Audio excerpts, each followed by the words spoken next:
जय माता दी। आप सभी को शारदीय नवरात्रि की हार्दिक शुभकामनाएं। नवरात्रि का 9वां दिन माँ सिद्धिदात्री देवी को समर्पित है। नवरात्रि के 9वें दिन पर माँ सिद्धिदात्री देवी की पूजा अर्चना की जाती है। या देवी सर्वभूतेषु माँ सिद्धिदात्री रूपेण संस्थिता नमस्तस्यै नमस्तस्यै नमस्तस्यै नमो नमः। माँ दुर्गा जी की 9वीं शक्ति का नाम सिद्धिदात्री है। ये सभी प्रकार की सिद्धियों को देने वाली है। नवरात्रि पूजन के 9वें दिन इनकी उपासना की जाती है। इस दिन शास्त्रीय विधि विधान और पूर्ण निष्ठा के साथ साधना करने वाले साधक को सभी सिद्धियों की प्राप्ति हो जाती है। हिंदू धर्म में 9 दिन तक चलने वाला नवरात्रि का पर्व 9वीं के दिन समाप्त हो जाता है। नवरात्रि के 9 दिनों में भिन्न भिन्न देवियों की पूजा की जाती है। इसी प्रकार नवरात्रि के अंतिम दिन देवी दुर्गा के 9वें स्वरूप माता सिद्धिदात्री की पूजा की जाती है। 9 दिन तक धारण किए गए व्रत का उद्यापन भी 9वें दिन किया जाता है। माता सिद्धिदात्री का पूजन, कथा, भोग इत्यादि करके कन्याओं को अपने घर बुलाकर भोजन करवाया जाता है। माना जाता है कि नवरात्रि के अंतिम दिन कन्याओं को भोजन कराने से माता रानी स्वयं कन्या के रूप में घर में पधारती है तथा भक्त का घर सुख समृद्धि से भर जाता है। आज हम आपके लिए माता सिद्धिदात्री की कथा लेकर आए हैं। आइए सुनते हैं माता सिद्धिदात्री की ये कथा। सभी प्रेम से कहिए माता सिद्धिदात्री की जय, अम्बे मैया की जय। पौराणिक कथाओं के अनुसार एक दिन भगवान शिव माता सिद्धिदात्री की घोर तपस्या कर रहे थे। उनकी तपस्या से माता सिद्धिदात्री प्रसन्न हो गई और उन्होंने भगवान शिव को 8 सिद्धियों की प्राप्ति का वरदान प्रदान किया। इस वरदान के फलस्वरूप भगवान शिव का आधा शरीर देवी के रूप में परिवर्तित हो गया। इसके बाद से भगवान शिव को अर्धनारीश्वर का नाम प्राप्त हुआ। शिवजी का यह रूप संपूर्ण ब्रह्मांड में पूजनीय है। धरती पर अनेकों राक्षसों का जन्म होने लगा था। ऋषि मुनियों तथा सज्जन लोगों का निवास करना मुश्किल हो रहा था। इसी बीच जब पृथ्वी पर महिषासुर नामक दैत्य के अत्याचारों की अति हो गई थी, तब उस दानव के अंत हेतु सभी देवतागण भगवान शिव तथा विष्णु जी से सहायता लेने पहुँचे। उस दानव के अंत के लिए सभी देवताओं ने तेज उत्पन्न किया, जिसके जरिए माता सिद्धिदात्री उत्पन्न हुई। माँ सिद्धिदात्री भक्तों और साधकों को ये सभी सिद्धियां प्रदान करने में समर्थ है। देवी पुराण के अनुसार भगवान शिव ने इनकी कृपा से ही इन सिद्धियों को प्राप्त किया था। इनकी अनुकंपा से ही भगवान शिव का आधा शरीर देवी का हुआ था। इसी कारण वे लोक में अर्धनारीश्वर के नाम से प्रसिद्ध हुए। माँ सिद्धिदात्री 4 भुजाओं वाली है। इनका वाहन सिंह है। ये कमल पुष्प पर भी आसीन होती है।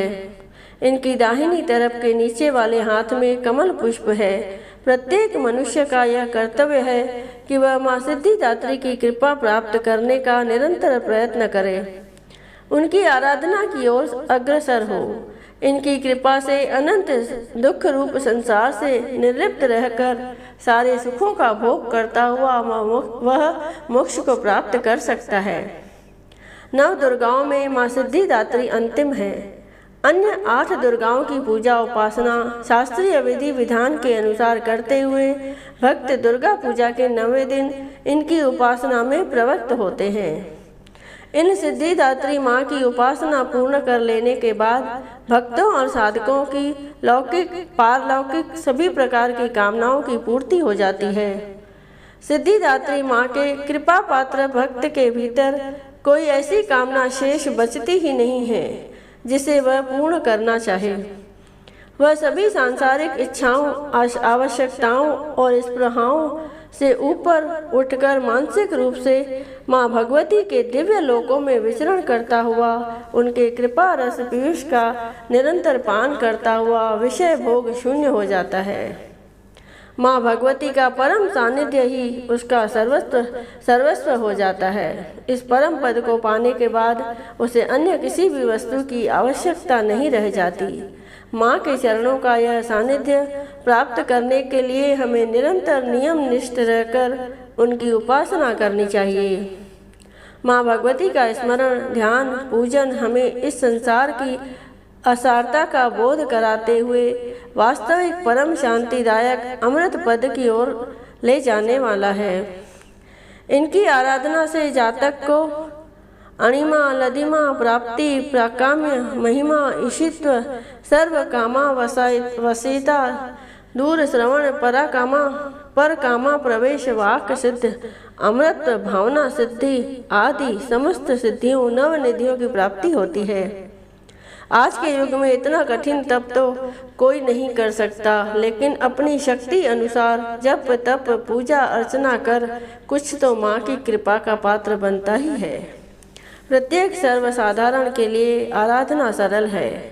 माँ जगदम्बे की भक्ति पाने के लिए नवरात्रि में नवमी के दिन माता का पूजन करना चाहिए। सभी बोलो प्रेम से माँ सिद्धिदात्री माता की जय, अम्बे मैया की जय। नवरात्रि व्रत रखने वालों को इस व्रत कथा को पढ़ना या सुनना जरूरी माना जाता है। तो आइए सुनते हैं कथा। एक बार बृहस्पति जी ने ब्रह्मा जी से पूछा कि चैत्र व अश्विन मास के शुक्ल पक्ष के नवरात्र का व्रत और उत्सव करने का क्या कारण है? इस व्रत का क्या फल मिलता है? इसे किस प्रकार किया जाना चाहिए? सबसे पहले इस व्रत का पालन किसने किया था? बृहस्पति जी के सवाल का जवाब देते हुए ब्रह्मा जी ने कहा कि हे बृहस्पति, प्राणियों के हित की इच्छा से तुमने बहुत अच्छा सवाल किया है।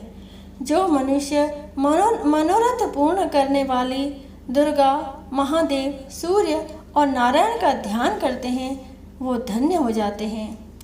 नवरात्र व्रत संपूर्ण कामनाओं को पूर्ण करने वाला माना जाता है। इस व्रत को करने से पुत्र की कामना वाले को पुत्र, धन की कामना वाले को धन, विद्या की प्राप्ति की चाहत रखने वालों को विद्या और सुख की इच्छा रखने वालों को सुख मिलता है। इस व्रत से रोगी मनुष्य का रोग दूर हो जाता है। मनुष्य के सभी प्रकार के कष्ट दूर हो जाते हैं और घर में सुख समृद्धि आती है। बंध्या को पुत्र प्राप्त होता है, समस्त पापों से छुटकारा दिलाता है ये नवरात्र व्रत, और इसे करने से मन का मनोरथ सिद्ध हो जाता है। ब्रह्मा जी के अनुसार जो मनुष्य नवरात्र व्रत को नहीं करता उसे जीवन में अनेक दुखों को भोगना पड़ता है और कष्ट व रोग से पीड़ित हो अंगहीनता को प्राप्त होता है और वह धन धान्य से रहित रहता है। भूख और प्यास से व्याकुल घूमता फिरता है तथा संज्ञाहीन हो जाता है। यदि व्रत करने वाला मनुष्य सारे दिन का उपवास न कर सके तो एक समय भोजन करके भी इस व्रत को रख सकता है और 10 दिन बांधवों सहित नवरात्र व्रत की कथा का श्रवण करे। हे बृहस्पति, जिसने सबसे पहले इस महाव्रत को किया था, आज मैं तुम्हें उसकी कथा सुनाता हूँ। ब्रह्मा जी बोले, प्राचीन काल में मनोहर नगर में पीठित नाम का एक अनाथ ब्राह्मण रहता था। वो भगवती दुर्गा का बड़ा भक्त था। उसे सुमति नाम की एक अत्यंत सुंदर कन्या उत्पन्न हुई। उसका पिता प्रतिदिन जब भी माँ दुर्गा की पूजा कर होम किया करता था तो वह कन्या उस समय नियम से वहाँ उपस्थित रहती थी। एक दिन सुमति अपनी सखियों के साथ खेल रही थी और माँ भगवती के पूजन में उपस्थित नहीं हुई। उसके पिता को पुत्री पर क्रोध आया और पुत्री से कहने लगा, अरे दुष्ट पुत्री, आज तूने भगवती का पूजन नहीं किया, इस कारण मैं किसी कुष्ठ रोगी या दरिद्र मनुष्य के साथ तेरी शादी करूँगा। पिता की बात सुनकर सुमति को बड़ा दुख हुआ और पिता से कहने लगी, हे पिता, मैं आपकी कन्या हूँ, जैसी आपकी इच्छा हो वैसा ही करें। राजा से, कुष्टी से, दरिद्र से अथवा जिसके साथ चाहो मेरी शादी कर दो, पर होगा वही जो मेरे भाग्य में लिखा होगा। मेरा तो अटल विश्वास है कि जो व्यक्ति जैसा कर्म करता है उसे वैसा ही फल प्राप्त होता है, क्योंकि कर्म करना मनुष्य के अधीन है पर फल देना ईश्वर के अधीन है। इस प्रकार कन्या के निर्भयता से कहे हुए वचन सुन उसके पिता को और भी अधिक क्रोध आ गया। पिता ने अपनी कन्या का विवाह एक कुष्टी के साथ कर दिया और अत्यंत क्रोधित हो पुत्री से कहने लगा, अब अपने कर्म का फल भोगो, देखे भाग्य के भरोसे रहकर क्या करती हो। पिता के ऐसे कटु वचन को सुन सुमति मन ही मन सोचने लगी कि अहो, मेरा बड़ा दुर्भाग्य है जिससे मुझे ऐसा पति मिला। कन्या ये सोचते हुए कन्या अपने पति के साथ वन में चली गई और डरावने कुशायुक्त उस निर्जन वन में उन्होंने रात बड़े ही कष्ट से व्यतीत की। उस कन्या की ऐसी दशा देख देवी भगवती प्रकट हुई और उन्होंने सुमति से कहा, हे दीन ब्राह्मणी, मैं तुझसे प्रसन्न हूँ, तुम जो चाहो वरदान मांग सकती हो। भगवती दुर्गा का यह वचन सुन ब्राह्मणी ने कहा, आप कौन हैं? ब्राह्मणी का ऐसा वचन सुन देवी ने कहा कि मैं आदिशक्ति भगवती हूँ और मैं ही ब्रह्म विद्या व सरस्वती हूँ। हे ब्राह्मणी, मैं तुझ पर तेरे पूर्व जन्म के पुण्य के प्रभाव से प्रसन्न हूँ। तुम्हारे पूर्व जन्म का वृतांत सुनाती हूँ, सुनो। तू पूर्व जन्म में निषाद भील की स्त्री थी और अति पतिव्रता थी। एक दिन तेरे पति ने चोरी की। चोरी करने पर तुम दोनों को सिपाहियों ने पकड़ लिया और ले जाकर जेल में बंद कर दिया। उन लोगों ने तुझको और तेरे पति को भोजन भी नहीं दिया। इस प्रकार नवरात्र के दिनों में तुमने न तो कुछ खाया और न जल ही पिया, जिस कारण अनजाने में ही सही लेकिन तुम्हारा 9 दिन तक नवरात्र का व्रत हो गया। हे ब्राह्मणी, उन दिनों में जो व्रत हुआ, इस व्रत के प्रभाव से प्रसन्न होकर मैं तुझे मनोवांछित वर देती हूँ। तुम्हारी जो इच्छा हो मांगो। इस प्रकार माँ दुर्गा के वचन सुन ब्राह्मणी बोली, मैं आपको प्रणाम करती हूँ, कृपा करके मेरे पति का कोढ़ दूर करो। देवी ने कहा, उन दिनों तुमने जो व्रत किया था उस व्रत का 1 दिन का पुण्य पति का कोढ़ दूर करने के लिए अर्पण करो। उस पुण्य के प्रभाव से तेरा पति कोढ़ से मुक्त हो जाएगा।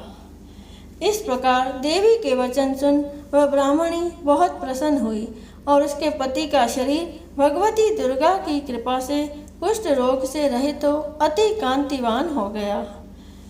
वह ब्राह्मणी पति की मनोहर देह को देख देवी की स्तुति करने लगी और माता से कहने लगी कि आप दुर्गति को दूर करने वाली, तीनों लोकों का संताप हरने वाली, समस्त दुखों को हरने वाली, रोगी व्यक्ति को निरोग करने वाली और दुष्टों का नाश करने वाली जगत की माता हो।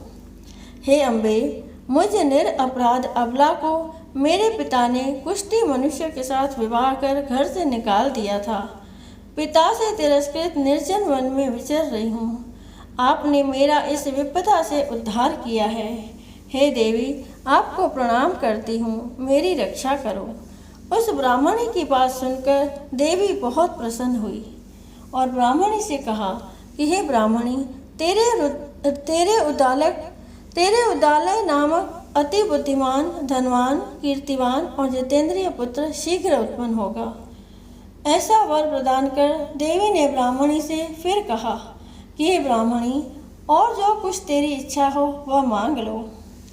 ब्राह्मणी ने कहा, अगर आप मुझ पर प्रसन्न हैं तो कृपा कर मुझे नवरात्र व्रत की विधि और इसके फल का विस्तार से वर्णन करें। माँ दुर्गा ने कहा, हे ब्राह्मणी, मैं तुम्हें संपूर्ण पापों को दूर करने वाले महानवरात्र व्रत की विधि बतलाती हूँ। माँ दुर्गा ने कहा, हे ब्राह्मणी, मैं तुम्हें संपूर्ण पापों को दूर करने वाले नवरात्र व्रत की विधि बतलाती हूँ।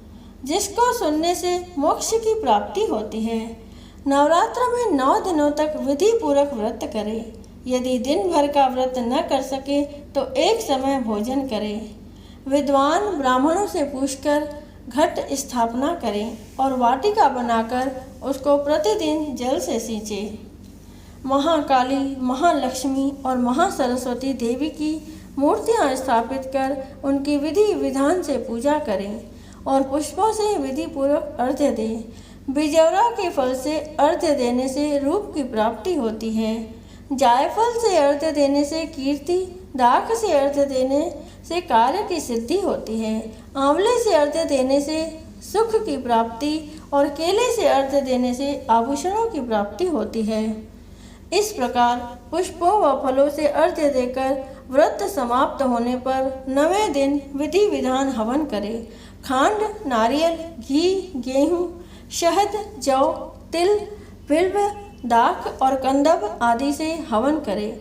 गेहूं से होम करने से लक्ष्मी की प्राप्ति होती है। खीर एवं चंपा के फूलों से धन की और बेल पत्तों से तेज व सुख की प्राप्ति होती है। आंवले से कीर्ति की और केले से पुत्र की, कमल से राज सम्मान की और दाखों से संपदा की प्राप्ति होती है। खांड, घी, नारियल, शहद, जौ और तिल तथा फलों से होम करने से मनोवांछित वस्तु की प्राप्ति होती है। व्रत करने वाला मनुष्य इस विधि विधान से होम कर आचार्य को अत्यंत नम्रता के साथ प्रणाम करे और यज्ञ की सिद्धि के लिए उसे दक्षिणा दे। इस प्रकार बताई हुई विधि के अनुसार जो व्यक्ति व्रत करता है उसके सब मनोरथ सिद्ध होते हैं। इसमें तनिक भी संदेह नहीं है।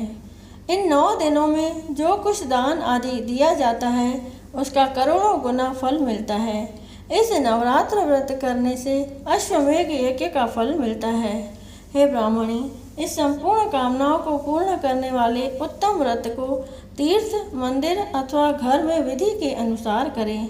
ब्रह्मा जी बोले, हे बृहस्पति, इस प्रकार ब्राह्मणी को व्रत की विधि और फल बताकर देवी अंतर ध्यान हो गई। जो मनुष्य या स्त्री इस व्रत को भक्ति पूर्वक करता है वह इस लोक में सुख प्राप्त कर अंत में दुर्लभ मोक्ष को प्राप्त होता है।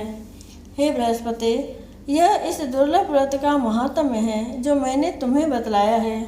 यह सुन बृहस्पति जी आनंद से प्रफुल्लित हो ब्रह्मा जी से कहने लगे कि हे ब्राह्मण, आपने मुझ पर अति कृपा की जो मुझे इस नवरात्र व्रत का महात्म्य सुनाया।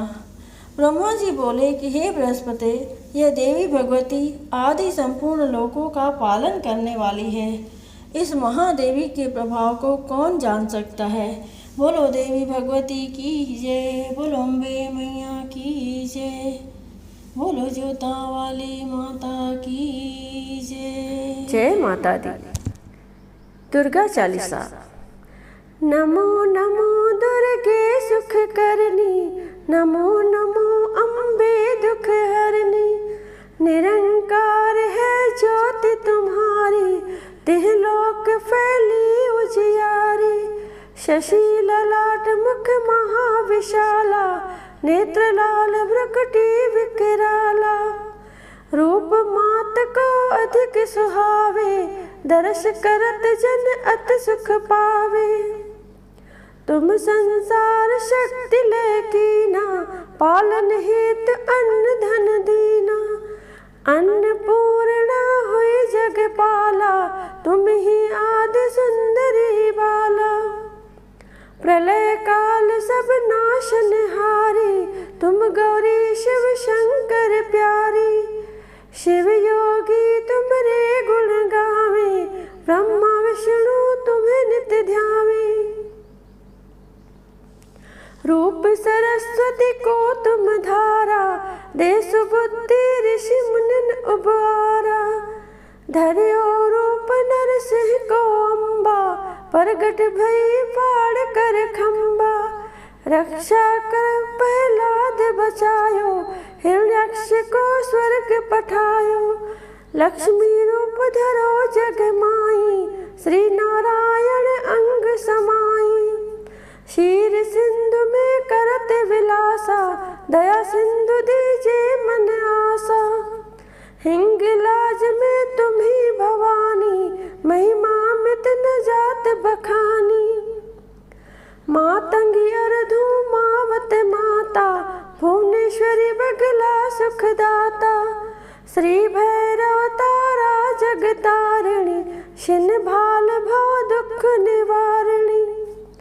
के हर वाहन सोह भवानी, लांगुर वीर चलत अगवानी। कर में खप्पर खड्ग विराजे, चाको देख काल डर भाजे। सोहे अस्त्र और त्रिशूला, जाते उठत शत्रु ही शूला। नगर गोट में तुम्ही विराजत, त्रिलोक में डंका बाजत। शुंभ निशुंभ दानव तुम मारे, रक्तन बीज शंखन सहारे। महिषासुर नृप अति अभिमानी, जय अघभार मही अकुलानी। रूप कराल कालिका धारा, सेन सहित तुम तेहि सहारा। परिगाल संतन पर जब जब, भई सहाय मात तुम तब तब। आभा पूरी अरूपा सोलोका, तब महिमा सब रहे अशोका। ज्वाला में है ज्योति तुम्हारी, तुम्हें सदा पूजे नर नारी। प्रेम भक्ति से जो यश गावे, दुख दरिद्र निकट नहीं आवे। ध्यावे तुम्हें जो नर मन लाए, जन्म मरणता को छुट जाए। जोगी सुर मुनि कहत पुकारी, योग न हो बिन शक्ति तुम्हारी। शंकर आचार्य तप कीनो, काम क्रोध जीती सब लीनो। निश दिन ध्यान धरो शंकर को, काहू काल नहीं सुमरो तुमको। शक्ति रूप का मरम न पायो, शक्ति गई तब मन पछतायो। शरणागत हुई कीर्ति बखानी, जय जय जय जगदम्बा भवानी। भई प्रसन्न आदि जगदम्बा, दई शक्ति नहीं कीन विलंबा। मोको मात कष्ट अति घेरो, तुम बिन कौन हरे दुख मेरो। आशा तृष्णा निपट सतावे, रिप मूरख मोही डर पावे। शत्रुनाश कीजे महारानी, सुमरो एक चित तुम्हें भवानी। करो कृपा हे मात दयाला, रिद्धि सिद्धि दे करहु निहाला। जब लग जाऊं दया फल पाऊं, तुम्हारो यश में सदा सुनाऊं। श्री दुर्गा चालीसा जो कोई गावे, सब सुख भोग परम पद पावे।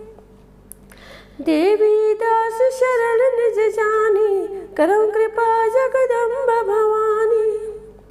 श्री दुर्गा चालीसा जो कोई गावे, सब सुख भोग परम पद पावे। देवी दास शरण निज जानी, करम कृपा जगदम्बा भवानी। इति श्री दुर्गा चालीसा संपूर्ण। बोलिए श्री अम्बे मैया की जय। अम्बे मैया की आरती। ओम जय अम्बे गौरी, मैया जय श्यामा गौरी। मैया जय आनंद करणी, मैया जय रिद्धि सिद्धि करणी। मैया जय संकट हरणी। तुमको निश दिन ध्यावत, तुमको निश दिन ध्यावत, हरि ब्रह्मा शिवरी। ओम जय अम्बे गौरी। मांग सिंदूर विराजत, टीका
समराजत ज्योति ओम जय अम्बे गौरी।